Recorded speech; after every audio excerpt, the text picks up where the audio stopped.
Welcome in. Jesse Shule here from jesseshule.com. It's the Saturday morning college football kickoff show, and we are honored to have a special guest this morning.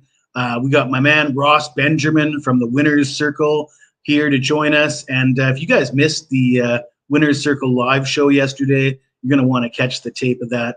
Ross was on fire. We've also got Dan's Rants joining us once again. I'm looking to get my first win against Dan's Rants. He's got me twice in a row now. And we got Joey Tron from the Insiders Room here to talk about Washington at USC.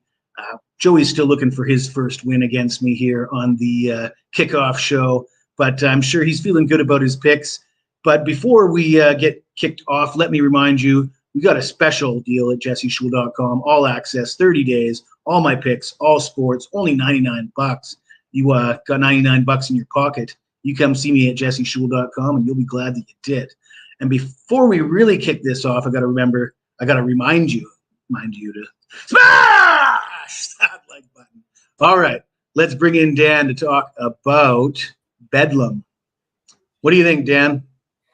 Well, I'm going to kind of keep it on the short side today, and you're more than welcome to nitpick everything I go after. I mean, I could go first if you want. I mean, it would be sportsmanlike of me to offer to go first. I would gladly go first today because my notes are pretty short today. And, this game definitely has some amount of gut feeling to it. And a lot of people can kind of say gut feeling is like you don't know what you're talking about. But if you've done something long enough, your brain kind of subconsciously thinks about all the times you had a similar setup and you get that overall gut feeling. So that is something to pay attention to. To break this down, I'm just kind of looking at it. OU offense versus Oklahoma State defense and vice versa. Starting off with the Oklahoma offense versus the Oklahoma defense. Oklahoma rushed for 4.7 yards per carry against Texas. I think Texas defense is a little bit more stout than Oklahoma State. Kansas, Jason Bean. Now, I like Jason Bean. Let's get that out of the way. Jason Bean is one of the better backups in all of college football, but he's not as good on the road as he is at home. And even at Oklahoma State, he put up 5 touchdowns and 410 yards. He absolutely pieced up Oklahoma State, Jason Bean, and Kansas. Kansas, they beat Oklahoma last week. Kansas is very good offense. It's not like some slouch went in there and did that, but I'm just saying, Jason Bean, Kansas offense, they put up a significant amount. 12.1 yards per attempt for Jason Bean. Oklahoma State defense, 68th in yards a game. So obviously they're giving up a lot of yards here. And I know you mentioned the weather report. Maybe the weather isn't exactly beautiful today, but what was it like in Lawrence, Kansas? I think Oklahoma is already used to kind of playing in not great weather, right? They had a weather delay in the Kansas game. I think I seriously think that's an underrated part of that upset. I mean, they have to go to Lawrence. It's a small stadium. It's hard to get fired up. They had a weather delay. Kansas, historically, it was like a huge game to like beat a top 10 opponent, beat Oklahoma.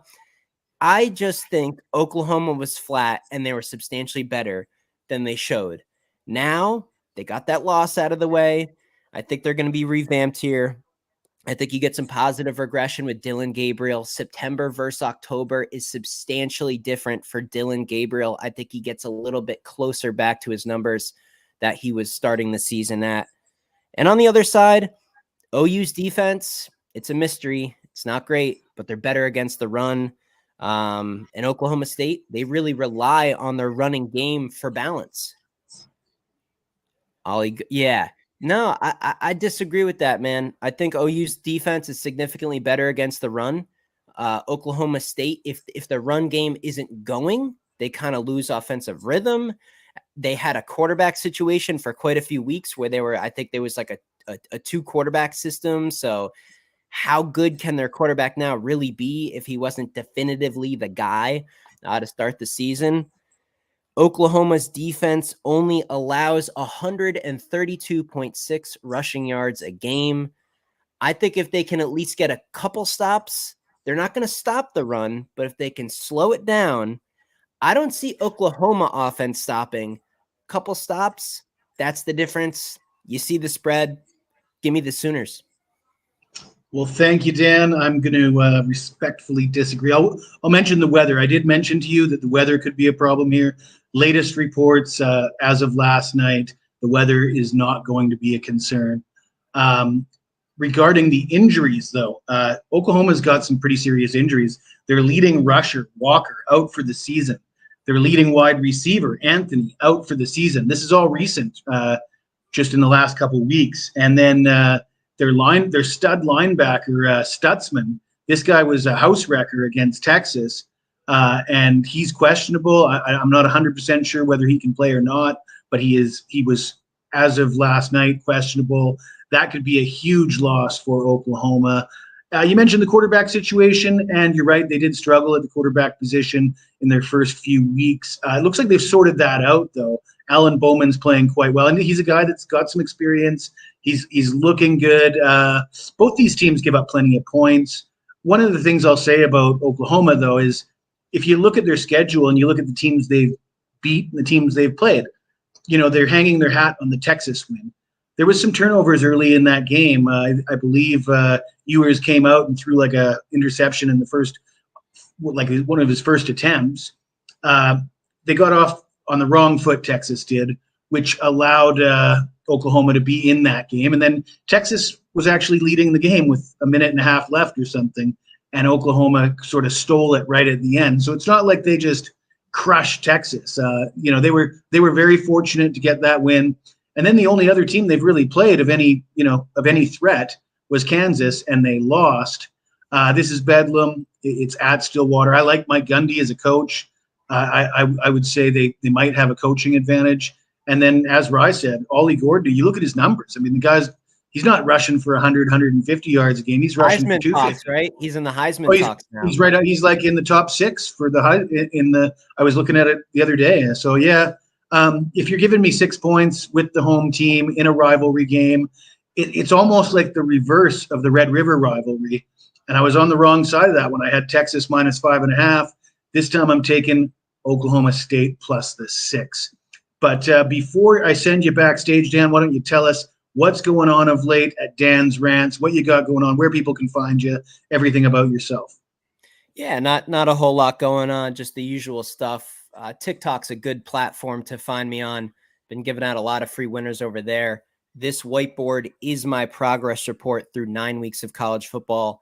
I have a recap video every single week, official picks video every single week. I'm at 61% for college football. You can go watch all the videos. Everything's totally legitimate on that. So check out my YouTube if you want. It's currently 10:42 Eastern time. If you want to see my official picks for college football, everything's completely free on my YouTube channel. Maybe check it out before noontime. I will point out that the link to Dan's YouTube is in the description below this video. Thank you, Dan, and we'll bring you back in a little later on. And the moment that everybody's been waiting for, my man, Ross Benjamin, to talk about LSU, Alabama. Ross, would you prefer that I go first so you can have last word? Sure, go right ahead. I always love to follow you, Jesse. It's a tough task, but I'm up for the challenge. All right. Well, I'll start by saying that I'm the kind of guy that respects people that have been on this planet for decades more than myself, because being around that long, they know a few things about life, a few things about sports. And a wise man once said to me, think like a bookmaker. And if I think like a bookmaker here in this game, yeah, it looks a little fishy to see Alabama just a 3-point favorite at home when they've won 19 of their last 20 home games. But if I'm the bookmaker, my goal is simply to get an even amount of money on both sides. I think LSU looks like the sexy pick here. They're the team scoring all the points. They're the team whose quarterback is in the Heisman running. People are down on Alabama this year. Alabama's won a few close games recently, so people are thinking they're ripe for the picking. People are down on Jalen Milroe. And I believe that's why this line is so short. But to me, winning close games proves that you can win close games.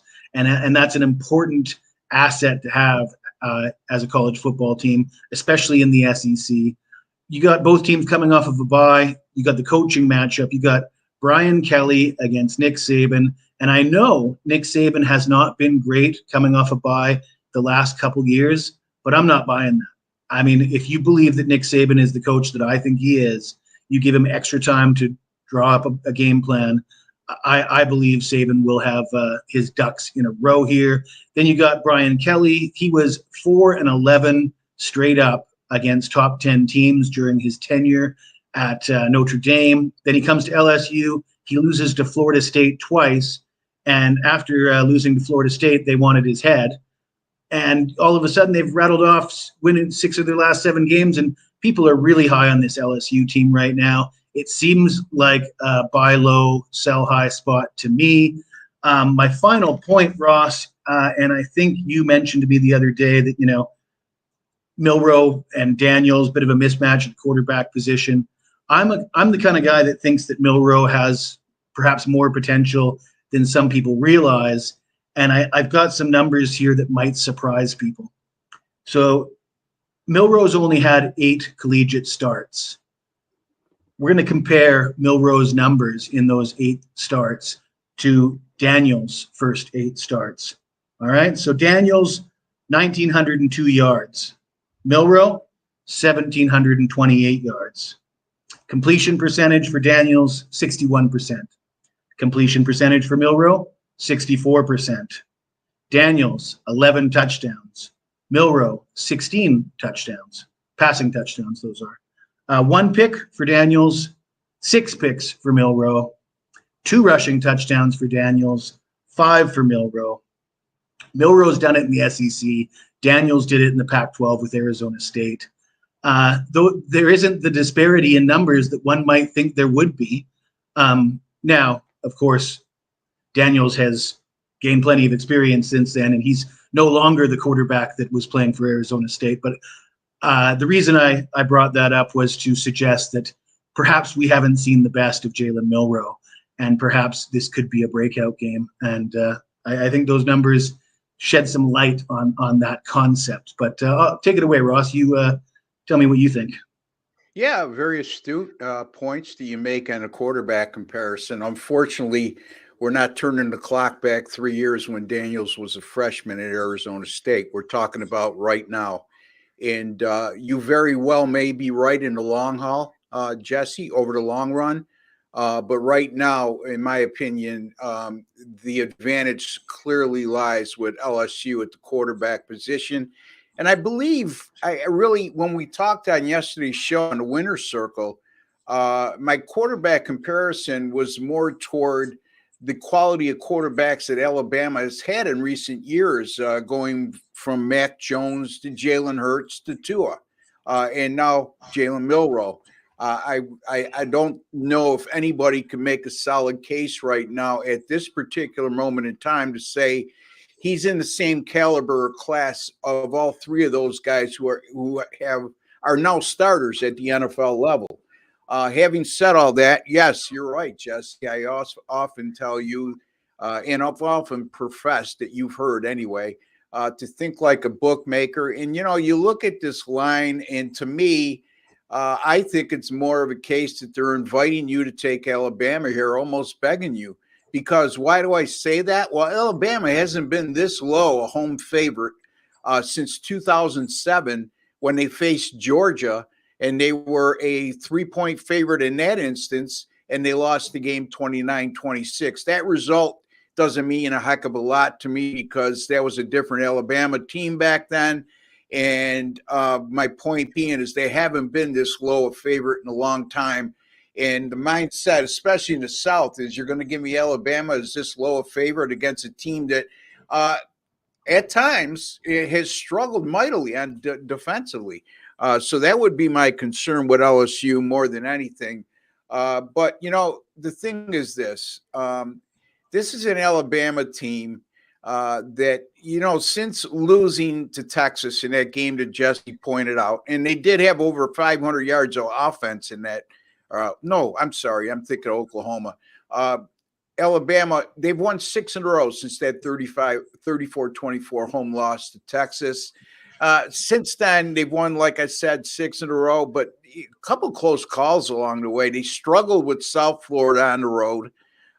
Close call, 6-point win at A&M in a game they very well could have lost. They barely escaped with a 24-21 home win against Arkansas. And in their last game, they won 34-20 against a good Tennessee team, but they trailed that game 20-7 at the half.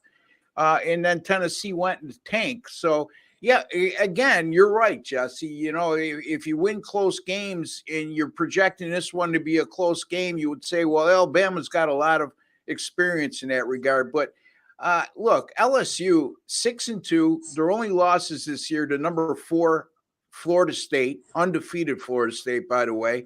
And that was in their season opener.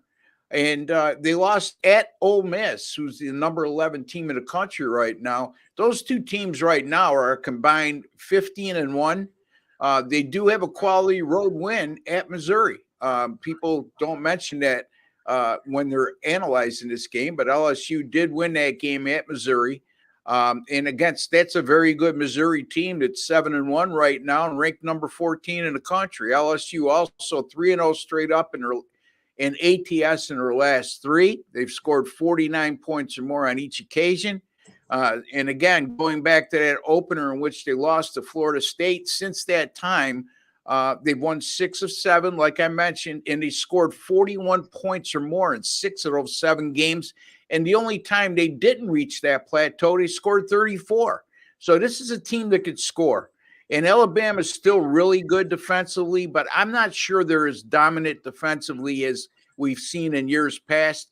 And here's another key note. Under Brian Kelly, since last year, LSU 7-0 straight up and against the spread after scoring 42 points or more in the previous game, winning by 24.3 points per game. I'm not suggesting they're going to win by that amount, but again, I'll take the points as an additional bonus, but I think LSU wins this game. I really do. I feel strongly in that regard, and I'm going to take the points here with LSU plus the 3 at Alabama. If they're going to give you points, take them, folks. Don't get greedy and go on the money line because you're getting plus money. Take the points here, LSU plus 3 at Alabama.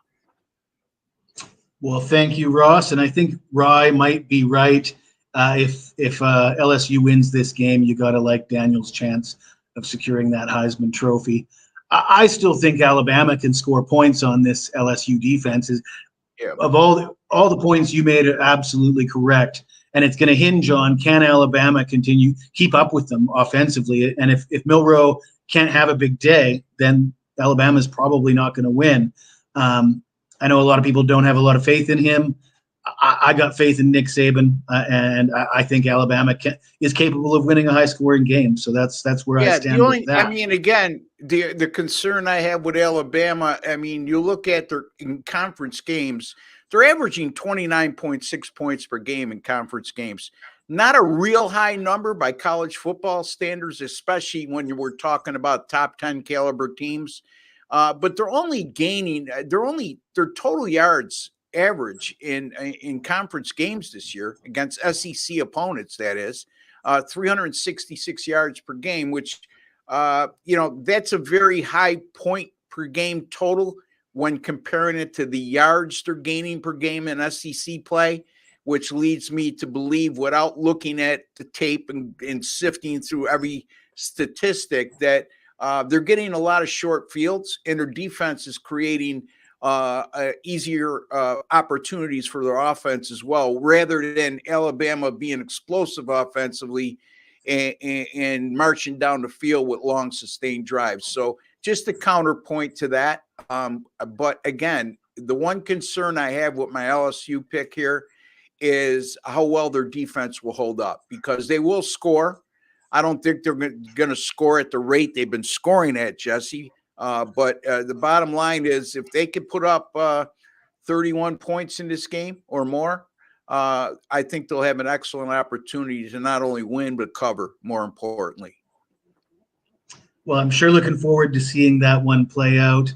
Ross, there is a link to the gamblersworld.net site for your page in the description box. But why don't you tell everybody what you got going on today, upcoming this week, and how you've been doing? Yeah, thank you, Jesse, for mentioning that. I got 7 college football picks up for today at gamblersworld.net. And remember, folks, when you go to gamblersworld.net, we give you our personal guarantee, and that includes myself and Jesse, that if we don't win, we don't make a profit on our single game, multi-game daily packages or any subscription plans of 30 days or less. We credit your account back the exact amount that you paid for that specific package. I have a top play, 5-unit top play winner. I call it my stunner of the day. It's an underdog that's better than a touchdown underdog that I think has a legitimate opportunity to pull the upset today. But again, as always, and you know me, Jesse, when I play an underdog, I always think they have a realistic opportunity to win straight up, but I'm not greedy. I'll always take the points that they give me, and especially when you're getting more than a touchdown. Don't be foolish, folks. And also 6 other plays. I got 3 games going at noon, all in one package, and 3 games going tonight that start at 7 p.m. Eastern time. So a lot of good stuff there. My college football has been doing very well this year, 31-19 since September the 14th. And then if you go back to December 2nd of last year, I'm on a 54-32 run with my college football picks. That's good for 63%. My NFL since week 2, 23-14, that's 62%. Since September 14th, my NFL and college football combined 52-30, that's 63%. And my NBA, off to a slow start right now in the NBA. I think I'm 1 game below 500 with a 3-4 or something like that. But my NBA going back to last season on a, let's see, it's 28-14 run, 66.7%. And college basketball on a horizon as well, Jesse. I finished last year real strong in college basketball. Well, Ross, I'm so curious about that underdog play. I'm ready to pull out my credit card because I've got an underdog play myself, and I'm wondering if we're on the same game. Kind of hoping we are. My signature underdog play, I like to call it my hot diggity dog. We'll see if my hot diggity dog stands up to your stunner. But thank you for that, and I'm going to send you backstage and pull out Joey to talk about Washington USC. Okay. All right, Joey, we got another shot to take down the Iceman here. You want me to go first, or you want to go first today? Yeah, we're gonna turn the tables, and I'm gonna let you go first this time. All right. Well, to be honest, Joey, as a fan, I'd be cheering for Washington here. I don't like USC that much. I don't like Caleb Williams. Lincoln Riley, I'm not high on him as a coach. And earlier in the season, if you had asked me a few weeks ago, I would have said this is a great spot to take Washington, thinking that they would be a dog because prior to USC losing to Notre Dame and Utah, you would expect at home USC would be the favorite here. Unfortunately, things have changed, and now Washington comes in laying 3 points. And I think that's kind of a tough spot. Washington's still appears to have a bit of a hangover after the Oregon game.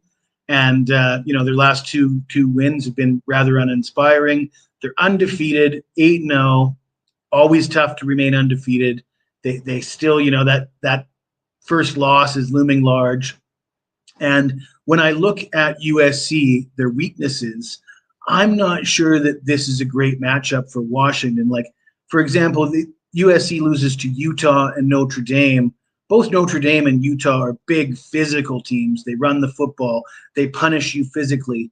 Washington's more of a finesse passing team. And, yeah, I think Washington's going to get their points. But I think so is USC, and this game could go down to the wire and be a the kind of situation where it's the last score wins, where we could see a team win this game by 2 or 3 points on the last play. And certainly that was the case in the Utah game, USC losing by just 2. I would have loved to get the hook here, but give me the 3 points. I've got to take USC because I just think this is probably going to end up being a game where nobody punts anyways. So the fact that USC can't defend anybody isn't really going to matter if nobody's stopping, if neither team's stopping each other, and it just goes back. I mean, the total's sitting at 78. Clearly, they don't think Washington's scoring all 80 points by themselves. It's expected to be a game that the punters take off. And in a game like that, those points could come in handy. So that's where I stand. You tell me what you think, Joey. Yeah, this game really reminds me a lot like Washington, Oregon a couple of weeks ago. 3-point spread here, but I think it's going to go a different way today. I agree with you. Washington has definitely looked sluggish following their win over Oregon, but I really like this as a bounce back spot for them. USC has lost 2 out of their last 3 games, and they failed to cover now in 6 straight. The Trojans' defense, honestly, has been on a downward spiral recently. They've allowed an average of 43 points per game in their last 4 games overall. Washington's offense ranks 6th in total yards per game and 1st in passing yards per game, and they're averaging 14.9 yards per completion. USC defense sits 108th in passing yards per game and 114th in total yards per game. And honestly, we saw this USC defense get lit up by Cal, Utah, Notre Dame, and Arizona. That really doesn't give me a lot of confidence backing anything for USC coming into this one, especially with how lethal this Washington offense can be. Again, yes, they only won 15-7 in their most recent game, but this Washington offense can explode at any given time. And Michael Penix Jr. and the Huskies are on a mission this year, and I really don't see USC getting in the way this week. And this game definitely has a shootout written all over it, but unlike the last time I took Washington, they're winning by 4 or more, not by 3. No, it is eerily similar to the Washington-Oregon game. Me and you went head-to-head. We both had to settle for a push. To be honest, I really wanted the hook that time, and I really want the hook this time because I think it's probably going to end up being the same thing, a 3-point win for one of these 2 teams. The chat's against you, by the way. Rye likes my USC pick here. Like I say, I'd like to see a prop on how many punts we see in this game because I think it's quite possible we might not see any punts. But we'll see. Ridiculous. Like, that's such a high number. Yeah. Like, I won't be surprised if it goes over, but just from let's bring the boys in, Joey, to tell us what they think. Ross and Dan, do you guys have any thoughts on the Washington USC game? If I could chime in here, and then we'll see what Dan has to say. And I agree with you, Jesse, on the USC pick. I mean, I just don't like the way Washington has looked over the last couple of weeks. Yes, they've been flat since that Oregon win. But, you go to week before that at Arizona, they win 31-24. They're not exactly blowing teams out. Arizona State and Stanford are a combined 4-12 this year, and they beat Arizona State at home 15-7. It's a 26.5-point favorite. They go to Stanford last week as a 28-point favorite, win the game 42-33, and they get outgained in that game and allow Stanford, who's been pretty much inept offensively all year, they allow Stanford to score 33 points and ring up 499 yards of offense. And again, USC, the problem obviously has not just been recently, but all year long, their vulnerability has been defensively. I'm not expecting USC to shackle this Washington offense completely. But by the same token, and this might sound a little absurd to some, but, I'll take Caleb Williams over Michael Penix any time of the day, any week. Any hour of the day. I just think that he's a more proven quarterback. Yes, he had a very bad game against Notre Dame. Casting that aside, he's been terrific all year long. And I just think USC at home, getting points, plus the 3, with a chance to play spoiler role. I mean, this is a USC team that had much higher aspirations than being a spoiler at this point in the season. But unfortunately, that's the situation they're in. And at home, I think they step up to the plate here, Jesse. I like USC and I agree with you. Yeah, I mean, I just don't think it matters how good your defense is when the total is almost 80 and you're not expecting either team to play defense anyways. I mean, if the total is going to reach 80, nobody's playing defense. So it's just a matter of two high-powered offenses going head-to-head. But we'll see how that plays out. But Rycape, if I didn't know better, Ross, I'd think he's stirring the pot with that question. What do you think? What question is that? Any thoughts on Arkansas, Florida? Arkansas has been getting hit all week. Any thoughts on Arkansas, Florida? Arkansas has been getting hit all week. Yeah, I know what Dan thinks. The genius Sean Higgs told me that Arkansas wasn't a public side. Well, you know, he's got to go back to the drawing board because they're public. They're public. Yeah. But in any event, me and Dan went back and forth on this via text on our show yesterday, and it prompted some pretty good discussion. And Dan knows that when I oppose somebody and I give him a hard time, it's never personal. We have to, in this business too, Dan, especially as a host, which I am on the winner's circle, you have to entertain too. And people want to come back and they don't want to see a blasé type approach. So, hey, I gotta interrupt you. If everyone had same opinions, or if everyone was kind of docile with opposing opinions, that'd be flat out boring. And I think it would actually be disrespectful to go light on somebody, because then you know it's almost like you're like, he doesn't know what he's talking about. It's not even worth my time. So I think if you are passionate and you have some pretty strong opposing opinions with someone, I think both people probably know what they're talking about. So yeah, and passion, it doesn't necessarily mean acting the way I did yesterday on the show. I mean, I get real passionate. I get a little loud sometime, and not in a manner that's meant to be disrespectful toward anybody. But my passion brings exuberance, and because you don't act like that does not mean you're not passionate. Passionate comes in a lot of different shapes and forms, and having a strong comes in winning percentage.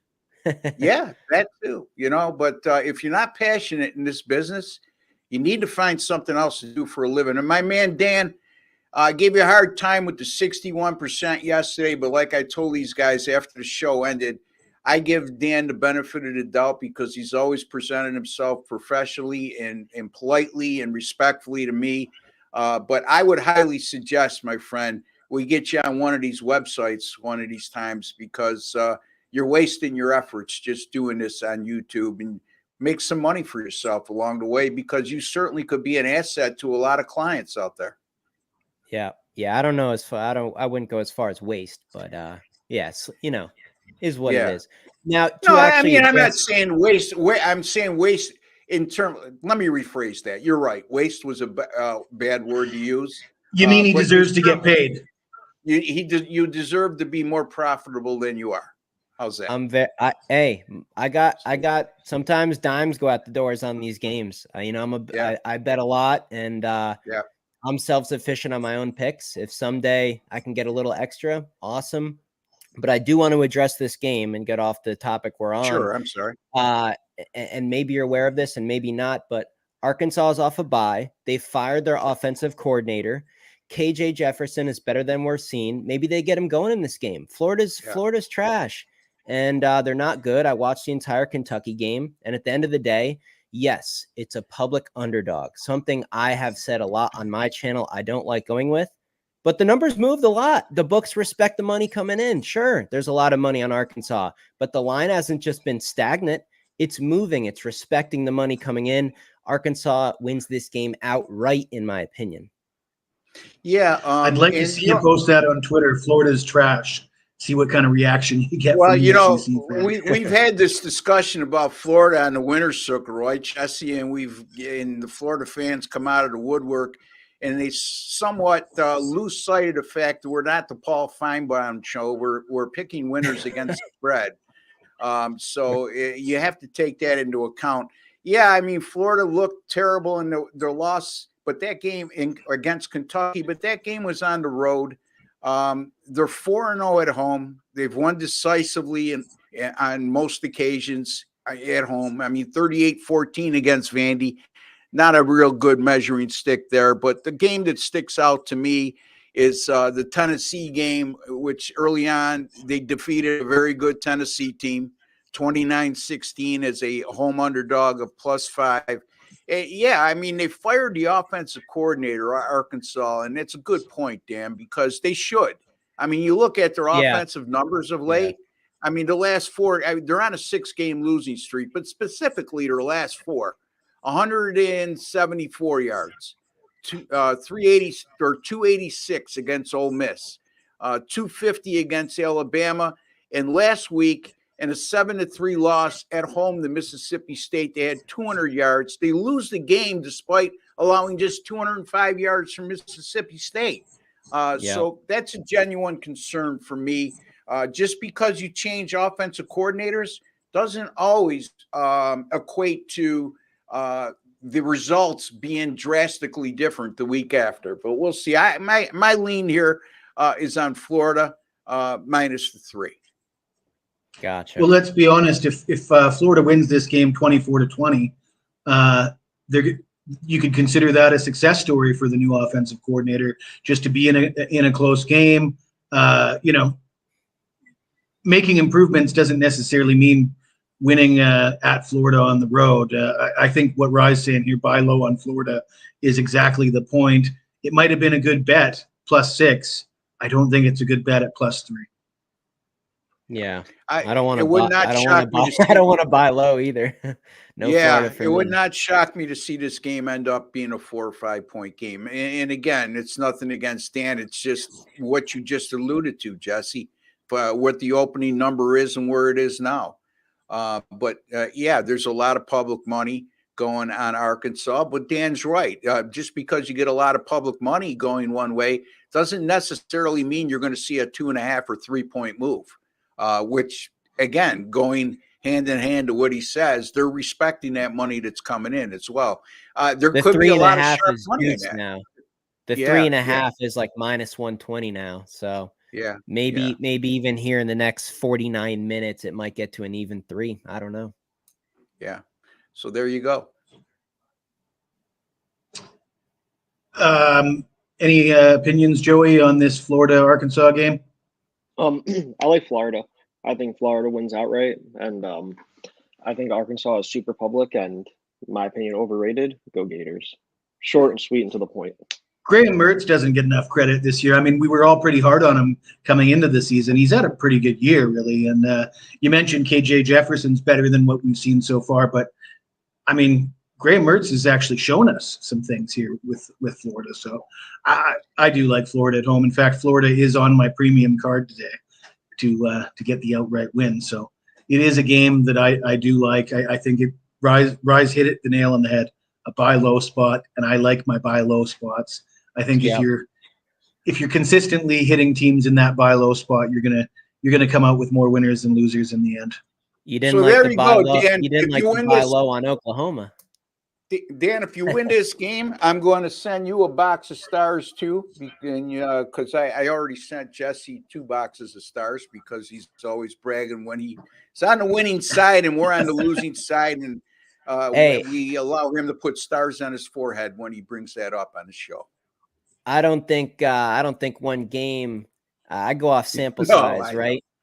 Yeah, we got to have a little bit. We got to have maybe 3 to 5 of these type of debates, and we'll see where maybe 5 games end up. But it's good. I mean, it's look, as a handicapper, when you get into formats like this and you're the only guy right on a 4-game panel, it's something to beat on your chest about. So don't make light of it.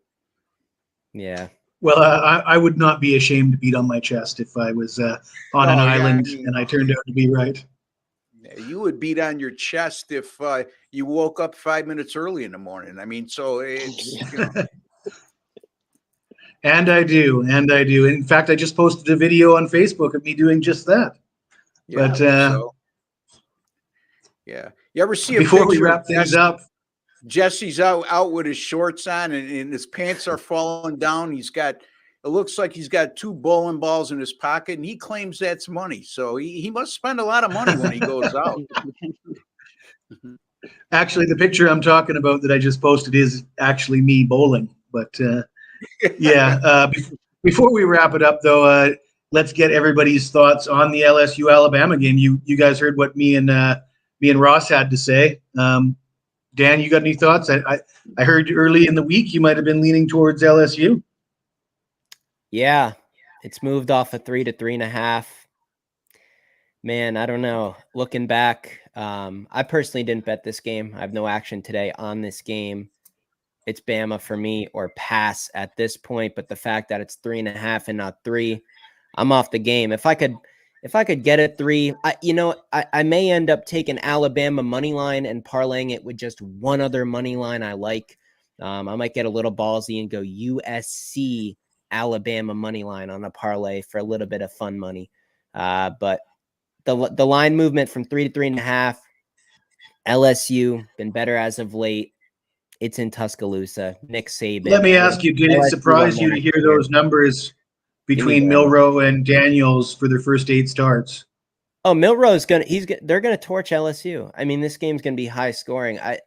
Who's gonna get the stop? Alabama's gonna get the stop, not LSU. Give me Bama. Probably ends up. Who knows? This could be a real classic. Maybe it goes to overtime and a team wins by 6 or something. I don't know. Yeah, all of a sudden we got people in the chat just in time for us to wrap things up. We got people in the chat, but perhaps if they got any questions, they can fire away. But anybody got anything else? One guy chimed in to say that I'm crushing it in the Wise Guy contest. What he's referring to, Jess, is Mark Lawrence's Playbook Wise Guy contest. I'm number 2 out of 47 guys. Still a long way to go. It's an 18-week competition. It's only 8 weeks into it. So thank you for bringing that up, though, sir. Go ahead. I got a follow up while you're on that topic. Is Winner Circle potentially going to be doing maybe a competition on the website, maybe for March Madness tournament or maybe college football bowls? Yep, that's an idea that we've been talking over, and because we just started in July, Dan. We were more concerned with getting the site up and running and working efficiently and making sure guys make money. But yes, we're going to add more stuff along those lines, as time goes on. Thank you for bringing that up. But yes, it's a good point, and we're definitely going to look into that. I'll buy in. Crushing it in the Wise Guy contest. Ross, you said you're 2nd out of 45 guys. And if it's something that Mark Lawrence is putting together, I'm presuming there's some big names in that field as well. Would I be correct to assume that? Yeah, there is. There's 47 guys, actually. It's a contest I won all the way back in 2003, Jesse. And at that time, the prize money, I walked away with $10,700, which was a ton of money back then. And I was in the early stages of my career, which and it really helped me to catapult myself in terms of brand, So those are the types of things young guys like Dan just brought up. I mean, those are the types of things where sharp young guys like himself and our other guest here can get in, and if they do well, it could catapult you right up the ladder. Yeah, I have not won any big online contests in my career, but I've done pretty well at some pretty big sites. But I'm just looking at this comment. You got a guy from Michigan betting on Michigan State. I think he's on an island because everybody I talk to likes Nebraska today. Yeah, Nebraska's a heavily bet side, though, and Michigan State. It's just, it's a mess there. I mean, since Mel Tucker got fired, the culture isn't real good. I would take it. I don't know that specifically, but there's a lot better games on the board than this one. The Truth, who chimes in on our shows a lot as well. Dan, you have any thoughts in that regard? Save your money for tomorrow because Sunday has a beautiful slate with about 4 or 5 absolute slam dunks that are beyond free money. Yeah, I don't know. If you really have to get involved, if you really like Michigan State, maybe just cut that bet in half, right? If you still get a win, it's a win. But if it doesn't hit, take that other half and maybe take one of the late games tonight. Maybe Arizona on the money line to beat UCLA. Yeah, I mean, and I'm assuming by that logo that the Truth has up there that he is a Michigan State fan because he's probably from the state of Michigan. So, it's not always a good idea to bet your favorite team or your home team. We had a major discussion on that as well this week, Jesse. Yeah, I always thought the Truth was Detroit Lenny's burner account, to be honest with you. It might be. Yeah, because he's a Michigan State fan. It might be. Yeah, Detroit Lenny does a great job over at picksandparleys.net as a host there. Mm-hmm. Well, guys, I am getting excited about actually watching some of these games, and apparently they kick off in about half an hour. So what do you guys say we wrap this up? And I want to thank you guys all for showing up today. Thank you, Joey. I wish you luck as far as getting your first win against me. I'm not wishing you any luck at all, Dan. You've been the last 2 wins you've had here, you've got to admit, have been quite lucky. One of them. We'll split and make this one the tiebreaker. How about that? And I'm glad that we didn't bring Sean. I'm glad that Sean Higgs didn't appear because we would have been on until halftime of the 12 o'clock game. So thank God for that. And if Alabama does win, you definitely want to tune into the winner's circle. Well, you want to tune in anyways, but it's going to be really on fire if Alabama wins this game today on Tuesday on the winner's circle. All right. Well, thank you guys for joining me. Good luck to everybody out there. Enjoy the games and have a good afternoon on Saturday.